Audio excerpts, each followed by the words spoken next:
संगत चैनल देख रही हैं समूह संगतां दास दी फतेह प्रवान करो जी। वाहिगुरू जी का खालसा वाहिगुरू जी की फतेह। सिख सियासत अंदर सिख कौम के अंदर पिछले कुछ समय तो जो मुद्दा गरमाया होया है, धन धन साहिब श्री गुरु ग्रंथ साहिब सच्चे पातशाह जी के पावन स्वरूप इतिहासक स्थान गुरुद्वारा श्री रामसर साहिब जी तो गुम होंदे हन।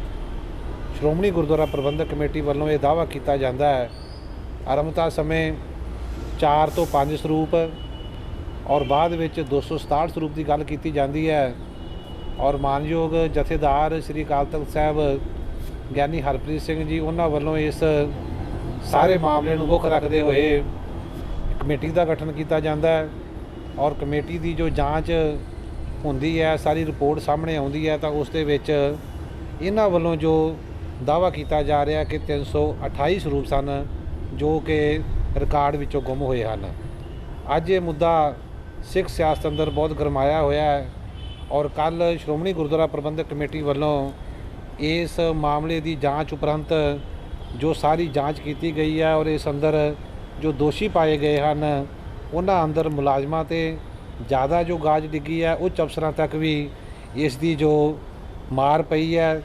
और मैं कहांगा कि सकत्तर साहबान वो भी यदि लपेट में आए हैं, डॉक्टर रूप सिंह जी और होर भी बहुत जो उच्च अधिकारी वो इस मामले में सारे आपो अपनियां जो सफाइयां पेश कर रहे हैं। और श्रोमणी गुरुद्वारा प्रबंधक कमेटी वालों कुछ कर्मचारियों को इस मामले में मुअत्तल किया गया, डिस्चार्ज किया गया और मामले की तफ्तीश जारी है।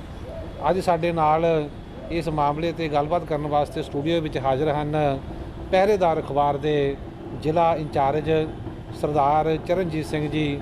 आओ इन्हां दे कोलों सारे इस मामले की जो श्रोमणी गुरुद्वारा प्रबंधक कमेटी वालों दावा किया जा रहा है, इस सारे मामले बारे उन्हां कोलों विस्तार दे विच जानकारी लेंदे हां। भाई साहब जी, वाहिगुरू जी का खालसा वाहिगुरू जी का खालसा वाहिगुरू जी की फतेह जी। बहुत बहुत स्वागत है जी तुहाडा, धन्यवाद।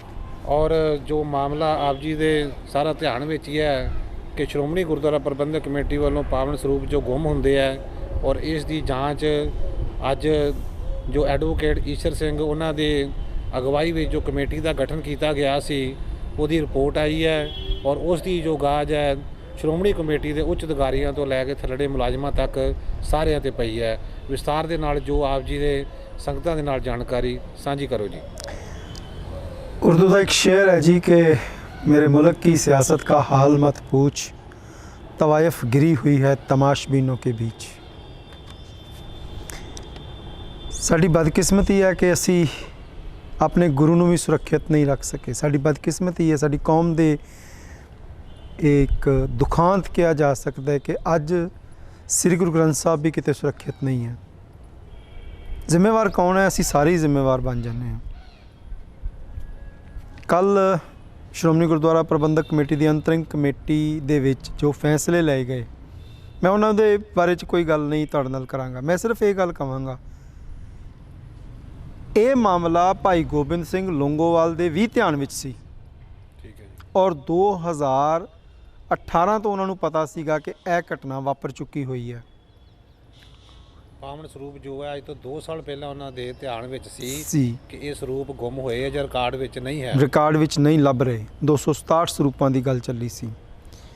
उन्होंने श्रोमणी गुरुद्वारा प्रबंधक कमेटी के बाकी घपलियां बारे भी पता लग चुका सी। हुण मैं एक गल तो हैरान हाँ भी श्रोमणी गुरुद्वारा प्रबंधक कमेटी का प्रधान कोई नैतिक जिम्मेवारी नहीं कबूलता।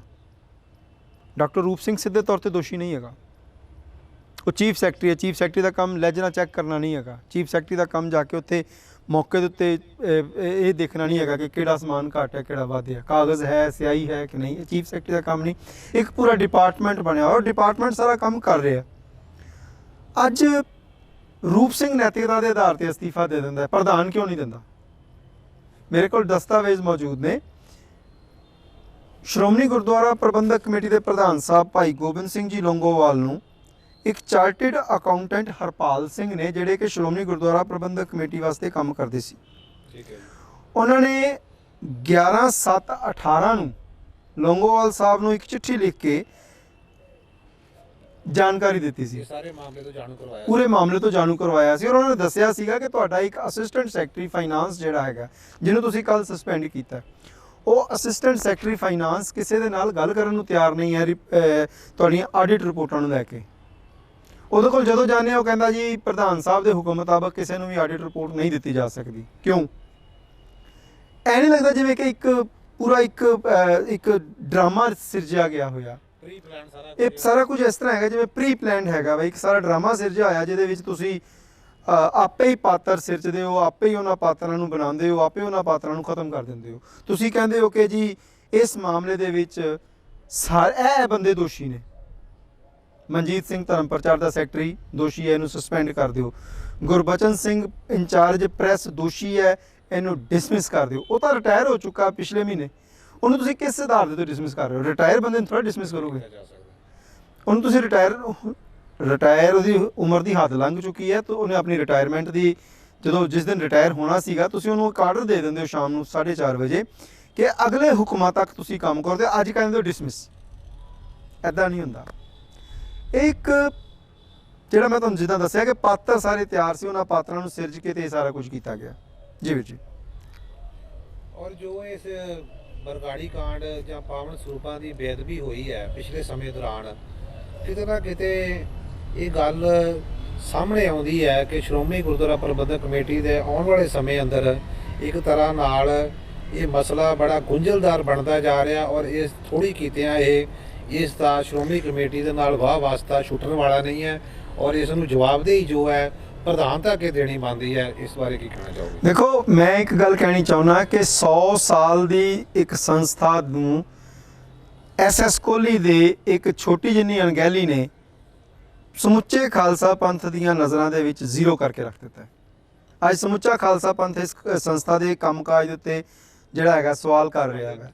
ਉਹਦੇ ਪਿੱਛੇ ਦੋਸ਼ੀ ਕੌਣ ਹੈ? SS ਕੋਹਲੀ। ਔਰ SS ਕੋਹਲੀ ਨੂੰ ਤੁਸੀਂ 10 ਸਾਲ ਤੱਕ ਬਿਨਾਂ ਕਿਸੇ ਕੰਮ ਦੇ ਪੈਸੇ ਦਿੰਦੇ ਰਹੇ ਹੋ।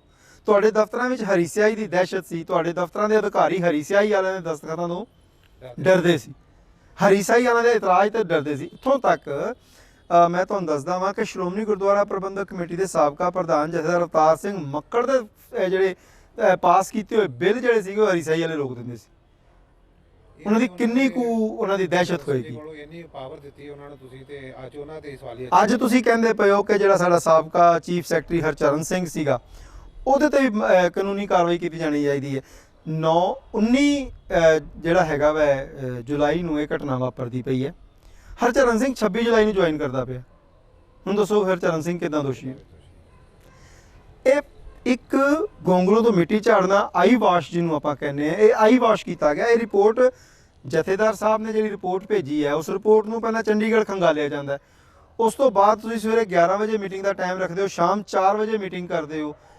ਜਥੇਦਾਰ ਸਾਹਿਬ ਨੇ ਆਪਣੇ ਆਦੇਸ਼ ਵਿੱਚ ਕਿਹਾ ਸੀਗਾ ਕਿ ਇਸ ਮੀਟਿੰਗ ਦੇ ਵਿੱਚ ਚਰਚਾ ਕਰੋ ਦੋਸ਼ੀਆਂ ਦੇ ਖਿਲਾਫ ਕੀ ਕਾਰਵਾਈ ਕੀਤੀ ਜਾਣੀ ਚਾਹੀਦੀ ਹੈ। ਔਰ ਹੈਰਾਨਗੀ ਦੀ ਗੱਲ, ਮੈਂ ਜਿੱਦਾਂ ਪਹਿਲਾਂ ਕਿਹਾ ਕਿ ਤਵਾਇਫ ਘਿਰੀ ਹੋਈ ਹੈ ਤਮਾਸ਼ਬੀਨੋं के बीच। ਸ਼੍ਰੋਮਣੀ ਗੁਰਦੁਆਰਾ ਪ੍ਰਬੰਧਕ ਕਮੇਟੀ ਦਾ ਇੱਕ ਐਗਜ਼ੈਕਟਿਵ ਕਮੇਟੀ ਦਾ ਮੈਂਬਰ ਜਿਹੜਾ ਖੁਦ ਦੋਸ਼ੀ ਹੈ, ਜਿਹਨੂੰ ਅਕਾਲ ਤਖਤ ਨੇ ਤਲਬ ਕੀਤਾ ਹੋਇਆ ਵੈ, ਉਹ ਉਸ ਮੀਟਿੰਗ 'ਚ ਬੈਠ ਕੇ ਦੋਸ਼ੀਆਂ ਦੇ ਫੈਸਲੇ ਕਰ ਰਿਹਾ। ਹੁਣ ਇੱਕ ਚੀਜ਼ ਹੋਰ ਦੱਸੋ, ਤੁਸੀਂ ਤੈਅ ਕਰ ਲਿਆ ਸਾਡਾ ਸਮਾਨ ਚੋਰੀ ਹੋ ਗਿਆ। ਮੈਂ ਇੱਕ ਮਿਸਾਲ ਦੇ ਰਿਹਾ ਮੈਂ ਗੁਰੂ ਗ੍ਰੰਥ ਸਾਹਿਬ ਨੂੰ ਸਮਾਨ ਨਹੀਂ ਕਹਿ ਰਿਹਾ, ਗੁਰੂ ਗ੍ਰੰਥ ਸਾਹਿਬ ਦਾ ਬਹੁਤ ਸਤਿਕਾਰ ਹੈ ਮੇਰੇ ਮਨ 'ਚ, ਮੈਂ ਸਿੱਖ ਹਾਂ। ਇੱਕ ਚੀਜ਼ ਚੋਰੀ ਹੋਈ ਹੈ, ਤੁਸੀਂ ਪੜਤਾਲ ਕੀਤੀ, ਦੋਸ਼ੀ ਵੀ ਤੈਅ ਕਰਤੇ ਕਿ ਆਹ ਬੰਦੇ ਦੋਸ਼ੀ ਨੇ। ਹੁਣ ਦੋਸ਼ੀਆਂ ਨੂੰ ਤੁਸੀਂ ਸਜ਼ਾ ਵੀ ਦੇ ਦਿੱਤੀ, ਜਿਹੜੀ ਚੀਜ਼ ਚੋਰੀ ਹੋਈ ਹੈ ਉਹ ਕਿੱਥੇ ਹੈ? ਗੁਰੂ ਗ੍ਰੰਥ ਸਾਹਿਬ ਦੇ ਉਹ 328 ਸਰੂਪ ਕਿੱਥੇ ਨੇ? ਇਹ ਵੀ ਤਾਂ ਕਲੀਅਰ ਹੋਣਾ ਚਾਹੀਦਾ। ਅੱਜ ਤੁਸੀਂ ਅਗਰ ਆਪਣੇ ਘਰ ਦੇ ਵਿੱਚ ਸਰੂਪ ਲੈਣ ਜਾਣਾ, ਤੁਸੀਂ ਆਓ ਗੁਰਦੁਆਰਾ ਰਾਮਸਰ ਸਾਹਿਬ ਹੈ, ਉਹਦੇ ਨਾਲ ਹੀ ਗੋਲਡਨ ਆਫਸੈਟ ਪ੍ਰੈਸ ਹੈ, ਜਿੱਥੇ ਤੁਸੀਂ ਜਾ ਕਰਕੇ ਮੰਗ ਕਰਦੇ ਹੋ ਕਿ ਮੇਰੇ ਘਰ ਦੇ ਵਿੱਚ ਇੱਕ ਗੁਰੂ ਗ੍ਰੰਥ ਸਾਹਿਬ ਦੇ ਸਰੂਪ ਦੀ ਜ਼ਰੂਰਤ ਹੈ। ਕਿੰਨੀਆਂ ਫਾਰਮੈਲਿਟੀਜ਼ ਤੁਹਾਨੂੰ ਦੇਖਣੀਆਂ ਪੈਂਦੀਆਂ। ਤੁਹਾਡੇ ਘਰ ਪ੍ਰਚਾਰਕ ਜਾਏਗਾ ਜੀ, ਉਹ ਦੇਖੇਗਾ ਜੀ ਕਿ ਤੁਹਾਡੇ ਘਰ ਵੱਖਰਾ ਕਮਰਾ ਹੈ ਕਿ ਨਹੀਂ ਹੈ। ਉਸ ਤੋਂ ਬਾਅਦ ਤੁਹਾਡੇ ਘਰ ਦੇ ਵਿੱਚ ਪੜਤਾਲ ਕਰਾਂਗੇ ਜੀ ਕਿ ਗੁਰੂ ਸਾਹਿਬ ਵਾਸਤੇ ਪਲੰਘਾ ਹੈ, ਗੁਰੂ ਸਾਹਿਬ ਵਾਸਤੇ ਪਾਲਕੀ ਹੈ, ਸੇਵਾ ਸੰਭਾਲ ਕਰ ਸਕਦੇ ਹੋ, ਸਾਰਾ ਕੁਝ ਕਰੇਗਾ। ਉਸ ਤੋਂ ਬਾਅਦ ਹਲਕਾ ਮੈਂਬਰ ਸਿਫਾਰਿਸ਼ ਕਰੇਗਾ, ਉਸ ਤੋਂ ਬਾਅਦ ਸਰੂਪ ਜਿਹੜਾ ਹੈਗਾ ਵਾ ਕਿਸੇ ਨੂੰ ਦਿੱਤਾ ਜਾਏਗਾ। 328 ਸਰੂਪ ਬਿਨਾਂ ਕਿਸੇ ਪੜਤਾਲ ਦੇ ਤੁਸੀਂ ਦੇ ਦਿੱਤੇ ਹੋਣਗੇ, ਇਹ ਕਿੱਦਾਂ ਹੋ ਸਕਦਾ? ਇਹਨਾਂ ਨੂੰ ਸਾਰਾ ਪਤਾ ਸੀ ਸਰੂਪ ਕਿੱਥੇ ਗਏ ਨੇ।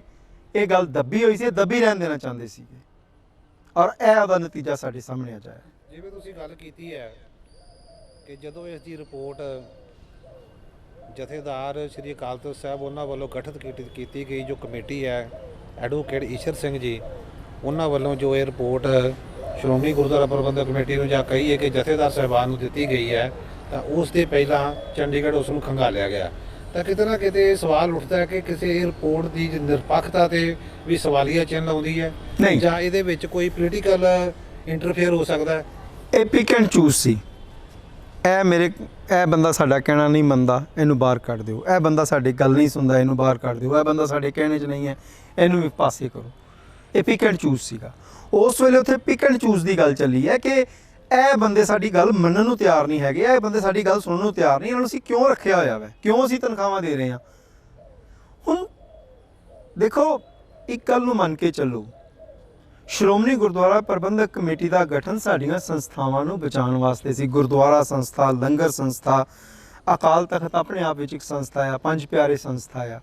ਸ਼੍ਰੋਮਣੀ ਗੁਰਦੁਆਰਾ ਪ੍ਰਬੰਧਕ ਕਮੇਟੀ ਦਾ ਕੰਮਕਾਜ ਵੇਖਿਆ ਜਾਵੇ ਤਾਂ ਬੜੇ ਵਧੀਆ ਕੰਮ ਵੀ ਇਹਨਾਂ ਨੇ ਕੀਤੇ। ਇਹਨਾਂ ਨੇ ਹਸਪਤਾਲ ਬਣਾਏ, ਸਕੂਲ ਬਣਾਏ, ਕਾਲਜ ਬਣਾਏ, ਯੂਨੀਵਰਸਿਟੀਜ਼ ਬਣਾਈਆਂ, ਪਰ ਸਿੱਖਾਂ ਦੇ ਮਨਾਂ ਦੇ ਵਿੱਚ ਘਰ ਨਹੀਂ ਬਣਾ ਸਕੀ। ਇਹ ਇੱਕ ਸਭ ਤੋਂ ਜ਼ਿਆਦਾ ਨੁਕਸਾਨਦਾਇਕ ਪੱਖ ਹੈ ਇਸ ਸੰਸਥਾ ਦਾ। ਅਗਰ ਇਹ ਸੰਸਥਾ ਸਹੀ ਢੰਗ ਨਾਲ ਕੰਮ ਕਰਦੀ, ਰਾਜਨੀਤੀ ਤੋਂ ਮੁਕਤ ਹੋ ਕੇ ਕੰਮ ਕਰਦੀ, ਤਾਂ ਸ਼ਾਇਦ ਅੱਜ ਇਸ ਸੰਸਥਾ ਦੀ ਤੁਲਨਾ ਅਸੀਂ ਦੁਨੀਆ ਦੀਆਂ ਵੱਡੀਆਂ ਸੰਸਥਾਵਾਂ 'ਚ ਕਰ ਸਕਦੇ। ਅੱਜ ਸਾਡੀ ਬਦਕਿਸਮਤੀ ਇਹ ਹੈਗੀ ਹੈ ਕਿ ਇਹ ਰਾਜਨੀਤਿਕ ਤੌਰ ਦੇ ਉੱਤੇ ਸਿਆਸਤਦਾਨਾਂ ਦੀ ਜੀ ਹਜ਼ੂਰੀ ਕਰਨ। ਤੁਸੀਂ ਦੇਖੋ, ਪ੍ਰਧਾਨ ਦਾ ਕੱਦ ਕੀ ਹੁੰਦਾ ਸੀ। ਮੈਂ ਜਦੋਂ ਪੁਰਾਣਾ ਇਤਿਹਾਸ ਵੇਖਦਾ ਸ਼੍ਰੋਮਣੀ ਗੁਰਦੁਆਰਾ ਪ੍ਰਬੰਧਕ ਕਮੇਟੀ ਦਾ, ਸ਼੍ਰੋਮਣੀ ਗੁਰਦੁਆਰਾ ਪ੍ਰਬੰਧਕ ਕਮੇਟੀ ਦੇ ਇੱਕ ਪ੍ਰਧਾਨ ਸਾਹਿਬ ਨੂੰ ਅਦਾਲਤ ਵੱਲੋਂ ਪੇਸ਼ ਹੋਣ ਦਾ ਹੁਕਮ ਦਿੱਤਾ। ਬਾਬਾ ਖੜਕ ਸਿੰਘ ਜੀ ਉਹਨਾਂ ਦਾ ਨਾਮ ਸੀ। ਅਦਾਲਤ 'ਚ ਪੇਸ਼ ਹੋ ਕੇ ਤੇ ਆਪਣਾ ਪੱਖ ਰੱਖੋ। ਬਾਬਾ ਖੜਕ ਸਿੰਘ ਜੀ ਦਾ ਜਵਾਬ ਸੀ, ਮੈਂ ਰੂਸ,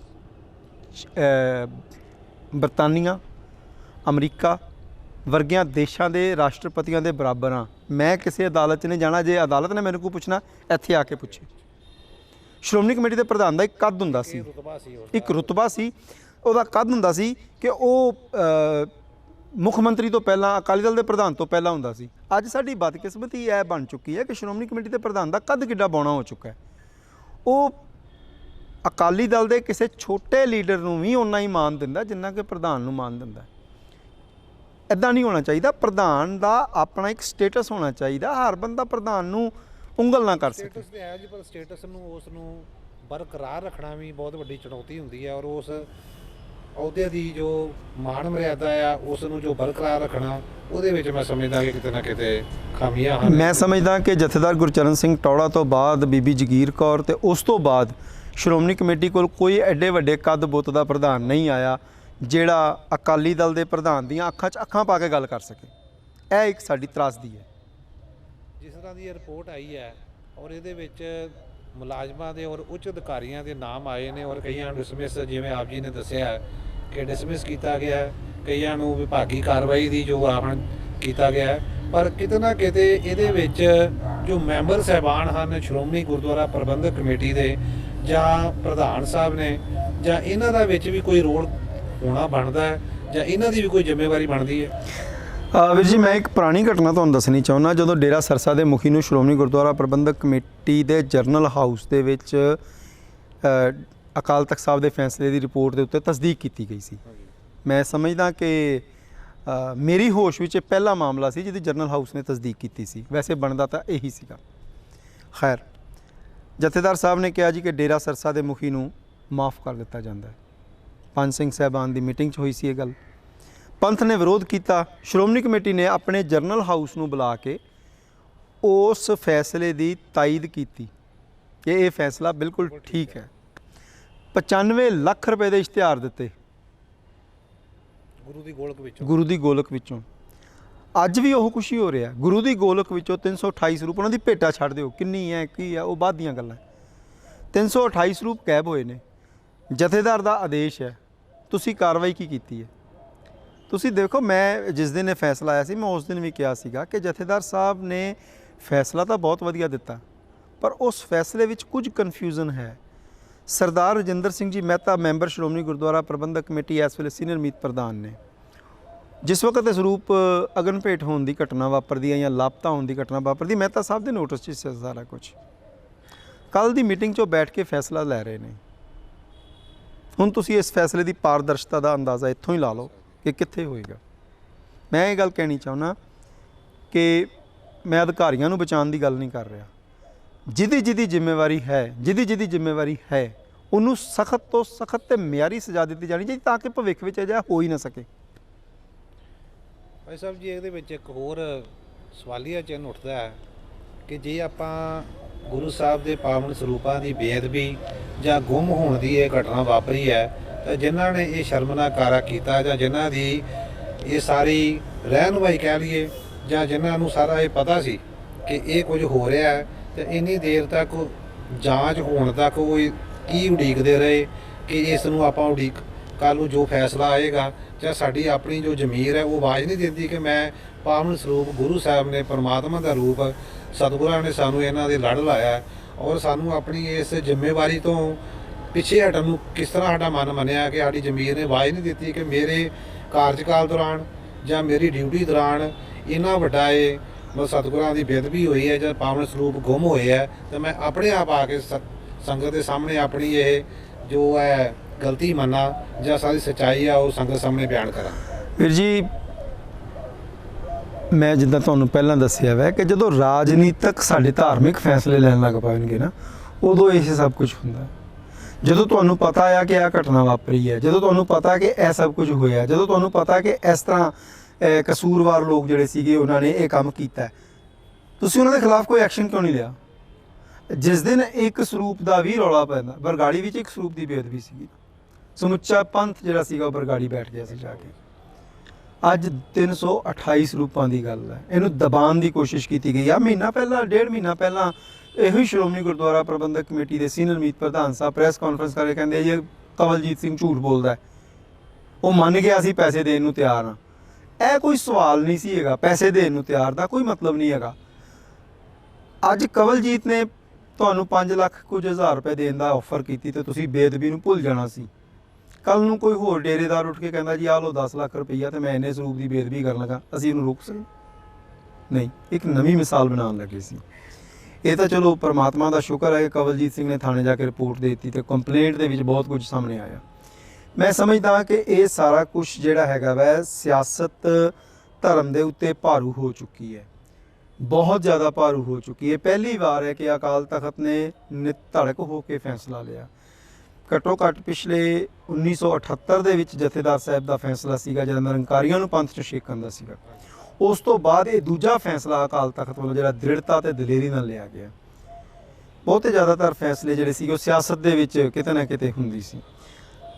ਅੱਜ ਸਾਨੂੰ ਆਪਣੀਆਂ ਸੰਸਥਾਵਾਂ ਨੂੰ ਬਚਾਉਣ ਵਾਸਤੇ ਸਿੱਖਾਂ ਨੂੰ ਜਾਗਰੂਕ ਹੋਣਾ ਪੈਣਾ, ਆਪਣੀਆਂ ਸੰਸਥਾਵਾਂ ਦਾ ਬਚਾਅ ਕਰਨ ਵਾਸਤੇ ਸਿੱਖਾਂ ਨੂੰ ਅਵੇਅਰ ਹੋਣਾ ਪੈਣਾ, ਆਪਣੇ ਧਰਮ ਪ੍ਰਤੀ, ਆਪਣੇ ਵਿਰਸੇ ਪ੍ਰਤੀ ਤੁਹਾਨੂੰ ਸਮਝਣਾ ਪੈਣਾ ਕਿ ਅਸੀਂ ਕਿੱਥੇ ਕੁ ਸਾਡੇ ਦੇਖੋ ਸਿਆਸਤਦਾਨ ਨੇ ਸਿਆਸੀ ਸੌਦੇਬਾਜ਼ੀ ਕਰਕੇ ਤੁਹਾਡੇ ਨਾਲ ਗੱਲ ਕਰਨੀ ਹੈ।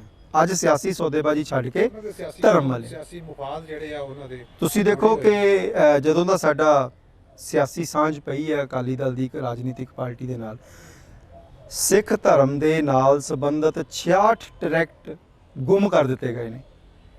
ਭਗਤ ਕਬੀਰ ਸਾਹਿਬ ਦੀ ਬਾਣੀ ਤੁਸੀਂ ਨਹੀਂ ਉਹਨੂੰ ਟਰਾਂਸਲੇਸ਼ਨ ਨਹੀਂ ਪੜ੍ਹ ਸਕਦੇ। ਸਿੱਖ ਇੱਕ ਵੱਖਰੀ ਕੌਮ ਹੈ, ਇਸ ਗੱਲ ਨੂੰ ਦੱਬੀ ਜ਼ਬਾਨ ਵਿੱਚ ਕਹੋ। ਕਿਉਂ?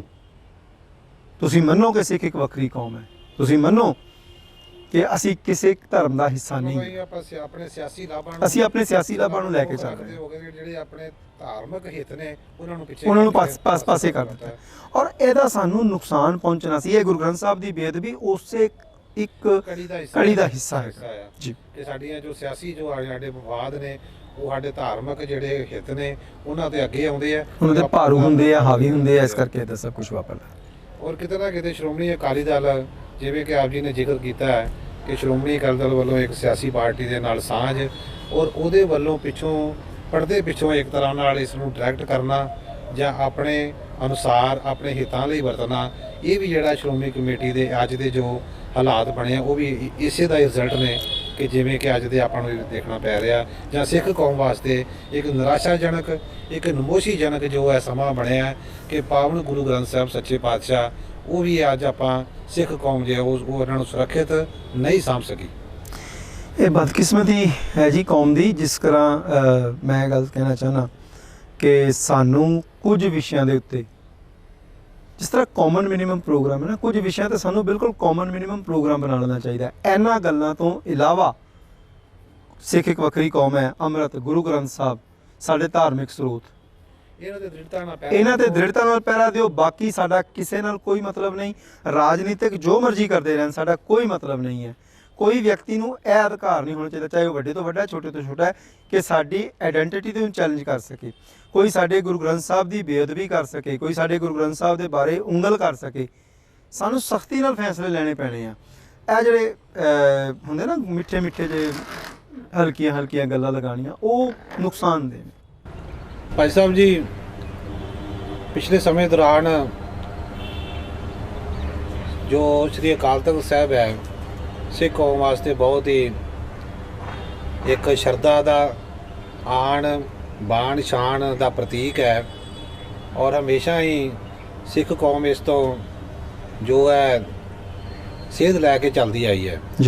ਪਰ ਪਿਛਲੇ ਕੁਝ ਸਮੇਂ ਦੌਰਾਨ ਜੋ ਜਥੇਦਾਰ ਸ੍ਰੀ ਅਕਾਲ ਤਖਤ ਸਾਹਿਬ ਨਿਯੁਕਤ ਹੁੰਦੇ ਆਏ ਆ, ਉਹਨਾਂ ਦੀ ਕਾਰਜ ਪ੍ਰਣਾਲੀ ਤੇ ਵੀ ਸਵਾਲੀਆ ਚਿੰਨ੍ਹ ਲੱਗਦੇ ਆਏ ਆ। ਕੌਮ ਵੱਲੋਂ ਕੁਝ ਨਾ ਕੁਝ ਉਹਨਾਂ ਤੇ ਵੀ ਪ੍ਰਸ਼ਨ ਚਿੰਨ੍ਹ ਚੱਲੇ ਆ। ਪਰ ਜਥੇਦਾਰ ਜੋ ਮੌਜੂਦਾ ਗਿਆਨੀ ਹਰਪ੍ਰੀਤ ਸਿੰਘ ਜੀ, ਉਹਨਾਂ ਵੱਲੋਂ ਇਹ ਜੋ ਰਿਪੋਰਟ ਔਰ ਜੋ ਕਮੇਟੀ ਦਾ ਗਠਨ ਕੀਤਾ ਗਿਆ ਔਰ ਉਹਦੇ ਵੱਲੋਂ ਜੋ ਰਿਪੋਰਟ ਆਈ ਹੈ, ਉਸ ਨੂੰ ਵੇਖਦੇ ਹੋਏ ਕੁਝ ਨਾ ਕੁਝ ਤਸੱਲੀ ਮਨ ਨੂੰ ਹੁੰਦੀ ਹੈ ਕਿ ਕੁਝ ਨਿਰਪੱਖਤਾ ਦੇ ਨਾਲ ਜਾਂ ਬਹੁਤ ਹੀ ਦਲੇਰੀ ਦੇ ਨਾਲ ਇਹ ਜੋ ਸਾਰੇ ਮਾਮਲੇ ਨੂੰ ਵੇਖਿਆ ਗਿਆ ਹੈ ਔਰ ਕਿਸੇ ਤਰ੍ਹਾਂ ਦੀ ਕੋਈ ਲਿਹਾਜ਼ ਜਾਂ ਕਿਸੇ ਤਰ੍ਹਾਂ ਦਾ ਜੋ ਪੱਖਪਾਤ ਹੈ, ਉਸ ਤੋਂ ਬਿਨਾਂ ਇਹ ਫੈਸਲੇ ਕੀਤੇ ਗਏ ਆ। ਕੀ ਵੇਖਦੇ ਇਸ ਰਿਪੋਰਟ ਨੂੰ? ਦੇਖੋ, ਸਭ ਤੋਂ ਪਹਿਲੀ ਗੱਲ ਹੈਗੀ ਹੈ ਕਿ ਅਕਾਲ ਤਖਤ ਸਾਹਿਬ ਦੇ ਉੱਤੇ ਜਿਹੜੇ ਵੀ ਜਥੇਦਾਰ ਬਣਾਏ ਗਏ, ਅਸੀਂ ਪਿਛਲੇ ਸਮੇਂ 'ਚ ਦੇਖਦੇ ਹਾਂ ਪ੍ਰੋਫੈਸਰ ਦਰਸ਼ਨ ਸਿੰਘ ਜੀ ਸਨ, ਜਿਹੜੇ ਕਿ ਭਾਈ ਸ਼੍ਰੇਣੀ 'ਚੋਂ ਨਹੀਂ ਸੀ ਆਉਂਦੇ। ਪ੍ਰੋਫੈਸਰ ਮਨਜੀਤ ਸਿੰਘ ਜੀ ਸਨ, ਭਾਈ ਸ਼੍ਰੇਣੀ 'ਚੋਂ ਨਹੀਂ ਸੀ ਆਉਂਦੇ। ਭਾਈ ਰਣਜੀਤ ਸਿੰਘ ਭਾਈ ਸ਼੍ਰੇਣੀ 'ਚੋਂ ਨਹੀਂ ਸੀ ਆਉਂਦੇ। ਉਹਦੇ ਨਾਲ ਦੀ ਨਾਲ ਜਿਹੜਾ ਸਾਡੇ ਕੋਲ ਉਸ ਤੋਂ ਬਾਅਦ ਸਾਡੇ ਕੋਲ ਆਉਂਦੇ ਪਏ ਜਥੇਦਾਰ ਵਿਦੰਤੀ ਜੀ ਆਉਂਦੇ ਪਏ ਨੇ। ਉਹ ਰਿਟਾਇਰ ਸੀਗੇ। ਰਿਟਾਇਰ ਗ੍ਰੰਥੀ ਨੂੰ ਉਹਨਾਂ ਨੇ ਇੰਨੀਆਂ ਕੁ ਜ਼ਿਆਦਾ ਸਹੂਲਤਾਂ ਦੇ ਦਿੱਤੀਆਂ ਕਿ ਉਹ ਰਾਜਨੀਤਿਕਾਂ ਦਾ ਹਰ ਗੱਲ ਸੁਣ ਕੇ ਉਹਦੇ ਉੱਤੇ ਬਿਨਾਂ ਕਿਸੇ ਹੀਲ ਹੁਜਤ ਦੇ ਪ੍ਰਵਾਨਗੀ ਦੇ ਦਿੰਦੇ ਸੀ। ਇਸੇ ਤਰ੍ਹਾਂ ਹੀ ਗਿਆਨੀ ਗੁਰਬਚਨ ਸਿੰਘ ਹੋਰਾਂ 'ਤੇ ਹੋਇਆ। ਰਿਟਾਇਰ ਸਨ, ਉਹਨਾਂ ਨੂੰ ਇਸ ਪਾਸੇ ਲਿਆਂਦਾ ਗਿਆ। ਗਿਆਨੀ ਹਰਪ੍ਰੀਤ ਸਿੰਘ ਬੇਸ਼ੱਕ ਭਾਈ ਸ਼੍ਰੇਣੀ 'ਚੋਂ ਆਉਂਦੇ ਨੇ, ਲੇਕਿਨ ਉਹਨਾਂ ਦੇ ਜਿਹੜੀ ਇੱਕ ਫੈਸਲਾ ਲੈਣ ਦੀ ਤਾਕਤ ਆ, ਉਹ ਬਹੁਤ ਹੀ ਪਾਏਦਾਰ ਨਜ਼ਰ ਆਈ। ਉਸ ਫੈਸਲਾ ਲੈਣ ਦੀ ਤਾਕਤ ਨੇ ਹੀ ਜਿਹੜਾ ਸੀਗਾ ਇਹ ਸਾਰਾ ਕੁਝ ਸੈੱਟ ਕੀਤਾ। ਔਰ ਇਹ ਅਗਰ ਫੈਸਲਾ ਲੈਣ ਦੀ ਤਾਕਤ ਨਾ ਹੁੰਦੀ ਤਾਂ ਸ਼ਾਇਦ ਜਿਹੜੀ ਜਾਂਚ ਹੈਗੀ ਆ ਇਹ ਕਿਸੇ ਨਿਰਪੱਖ ਪੜਤਾਲੀਆ ਕਮਿਸ਼ਨ ਕੋਲ ਨਾ ਜਾਂਦੀ। ਪੜਤਾਲੀਆ ਕਮਿਸ਼ਨ ਨੇ ਉਸ ਜਾਂਚ ਨੂੰ ਬੜੇ ਸੁਚੱਜੇ ਢੰਗ ਨਾਲ ਦੇਖਿਆ ਔਰ ਉਸ ਪੜਤਾਲ ਨੂੰ ਪੂਰੀ ਇਮਾਨਦਾਰੀ ਨਾਲ ਕੀਤਾ। ਮੈਂ ਦੇਖਿਆ ਉਸ ਪੜਤਾਲੀਆ ਕਮਿਸ਼ਨ ਦੇ ਭਾਈ ਈਸ਼ਰ ਸਿੰਘ ਹੋਰਾਂ ਨੂੰ ਕੰਮ ਕਰਦਿਆਂ, ਉਹ ਬਹੁਤ ਹੀ ਜਿਹੜਾ ਸੀਗਾ ਬਰੀਕੀ ਦੇ ਨਾਲ ਹਰ ਗੱਲ ਦਾ ਅਧਿਐਨ ਕਰਦੇ ਸਨ ਔਰ ਉਹ ਹਰ ਗੱਲ ਸਮਝ ਕੇ ਸਵਾਲ ਕਰਤਾ ਜਿਹੜਾ ਆਇਆ ਸੀਗਾ, ਜਾਂਚ ਵਾਸਤੇ ਆਇਆ ਸੀ ਬੰਦਾ, ਉਹਨੂੰ ਕਈ ਸਵਾਲ ਇਹੋ ਜਿਹੇ ਪੁੱਛਦੇ ਸਨ ਜਿਹੜੇ ਇੱਕ ਸੁਲਝਿਆ ਹੋਇਆ ਵਕੀਲ ਹੀ ਪੁੱਛ ਸਕਦਾ ਸੀਗਾ। ਔਰ ਮੈਂ ਇਹ ਗੱਲ ਕਹਿਣਾ ਵੀ ਭਾਈ ਹਰਪ੍ਰੀਤ ਸਿੰਘ ਹੋਰਾਂ ਨੇ ਜਿਹੜਾ ਫੈਸਲਾ ਲਿੱਤਾ, ਪਹਿਲਾਂ ਤਾਂ ਪੜਤਾਲੀਆ ਕਮੇਟੀ ਬਣਾਉਣ ਦਾ, ਉਸ ਪੜਤਾਲੀਆ ਕਮੇਟੀ ਦੇ ਵਿੱਚ ਵਿਅਕਤੀਆਂ ਦੀ ਚੋਣ ਦਾ, ਉਹ ਆਪਣੇ ਆਪ ਦੇ ਵਿੱਚ ਮਿਸਾਲੀ ਸੀਗਾ। ਔਰ ਉਸ ਪੜਤਾਲੀਆ ਕਮੇਟੀ ਦੇ ਫੈਸਲੇ 'ਤੇ ਸਮੁੱਚਾ ਖਾਲਸਾ ਪੰਥ ਜਿਹੜਾ ਅੱਜ ਆਸ਼ਸ਼ ਕਰ ਰਿਹਾ। ਅਗਰ ਸ਼੍ਰੋਮਣੀ ਗੁਰਦੁਆਰਾ ਪ੍ਰਬੰਧਕ ਕਮੇਟੀ ਨੇ ਕੱਲ੍ਹ ਕੁਝ ਮੁਲਾਜ਼ਮ ਡਿਸਮਿਸ ਕਰ ਦਿੱਤੇ, ਕੁਝ ਸਸਪੈਂਡ ਕਰ ਦਿੱਤੇ, ਮੈਂ ਸਮਝਦਾ ਕਿ ਇਹ ਉਹਨਾਂ ਨੇ ਜਿਹੜਾ ਜਥੇਦਾਰ ਦੀ ਇਸ ਜਿਹੜੀ ਰਿਪੋਰਟ ਨੂੰ ਮੰਨ ਕੇ ਤੇ ਆਧਾਰ ਬਣਾ ਕੇ ਔਰ ਮੰਨ ਕੇ ਇੱਕ ਚੰਗਾ ਫੈਸਲਾ ਲਿਆ, ਦੂਰਅੰਦੇਸ਼ੀ ਭਰਿਆ ਫੈਸਲਾ, ਜਿਹਦੇ ਨਾਲ ਸਮੁੱਚੀ ਕੌਮ ਨੂੰ ਇੱਕ ਅਕਾਲ ਤਖਤ ਸਾਹਿਬ ਦੇ ਪ੍ਰਤੀ ਵਿਸ਼ਵਾਸ ਦੀ ਭਾਵਨਾ ਖਤਮ ਹੋ ਗਈ ਸੀ, ਬਹਾਲ ਹੋਈ। ਕਿਉਂਕਿ ਭਾਈ ਰਣਜੀਤ ਸਿੰਘ ਹੋਰੀ ਔਰ ਪ੍ਰੋਫੈਸਰ ਦਰਸ਼ਨ ਸਿੰਘ ਜੀ, ਪ੍ਰੋਫੈਸਰ ਮਨਜੀਤ ਸਿੰਘ ਜੀ ਇਹ ਫੈਸਲਾ ਲੈਣ ਲੱਗਿਆ ਜਿਹੜਾ ਸੀਗਾ ਉਹ ਕੁਝ ਦਲੇਰੀ ਦਿਖਾਉਂਦੇ ਸੀ, ਕਿਉਂਕਿ ਭਾਈ ਸ਼੍ਰੇਣੀ 'ਚੋਂ ਨਹੀਂ ਸੀਗੇ। ਔਰ ਗਿਆਨੀ ਹਰਪ੍ਰੀਤ ਸਿੰਘ ਬੇਸ਼ੱਕ ਭਾਈ ਸ਼੍ਰੇਣੀ 'ਚੋਂ ਆਉਂਦੇ ਨੇ, ਲੇਕਿਨ ਫਿਰ ਵੀ ਉਹਨਾਂ ਦੇ ਫੈਸਲੇ ਜਿਹੜੇ ਨੇ ਉਹ ਪਿਛਲੇ ਕੁਝ ਸਮੇਂ ਤੋਂ ਜਿਹੜੇ ਉਹਨਾਂ ਦੇ ਫੈਸਲੇ, ਉਹਨਾਂ ਦੇ ਭਾਸ਼ਣ, ਉਹ ਸਾਡੇ ਸਾਰਿਆਂ ਨੂੰ ਜਿਹੜਾ ਹੈਗਾ ਵਾ ਇੱਕ ਚੰਗਾ ਸੰਦੇਸ਼ ਦੇ ਰਹੇ ਨੇ।